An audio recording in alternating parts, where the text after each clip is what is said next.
says it's like a grain of mustard seed, which when it is sown in the earth is less than all the seeds that be in the earth. I love this verse 32. But when it is sown, it groweth up and becometh greater than all the herbs, and shooteth out great branches, so that the fowls of the air may lodge under the shadow of it.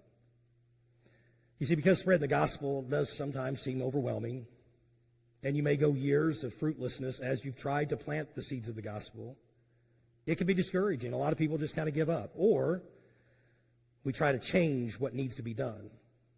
As a result, we have a lot of realms of Christianity, might be the best way to say it, that have developed gimmicks to make it more palatable or more exciting and enticing, or in some circles we've changed it to make it less abrasive, more palatable for people.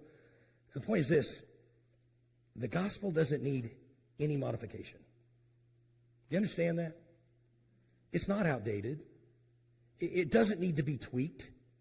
It just simply needs to be proclaimed. You say, well, I don't get it.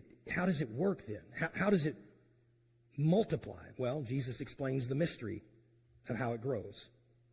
He uses, again, the mustard seed. And again, a mustard seed is the tiniest seed that you can imagine.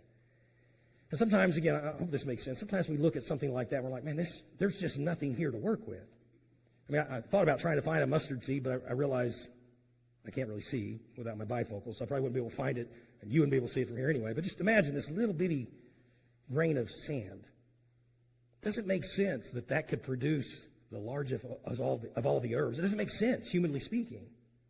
And so we get in this mindset where we begin to assess people of how likely they are to be born again. Let me explain. Sometimes we have a tendency to look at people who are bound in the shackles of some of the darkest sins that are imaginable: drug addiction, prostitution, pornography, extreme arrogancy, all these things. And I don't think any of us would ever verbalize this, but let's be honest. Sometimes we look at people like that and we're like, I know the gospel can change everybody, but I'm not sure about them. I mean, they're really wicked. They may make a profession of faith, but I doubt it will ever be real. Again, you shouldn't admit that, but that's the reality. We do think that way. And then, conversely, we won't put effort in that, but then we'll look at somebody else that maybe from a worldly standard they are successful. Again, we might not say this, but we might go, hey, listen, man, if that person got saved, they could really make a difference. And we pour all our energy and effort into the ones that we have assessed are more likely to get saved. Listen, Jesus is reminding us. He tells us, here's where the magnitude of the harvest comes. And here's the reality. The gospel can make a miraculous change in anyone.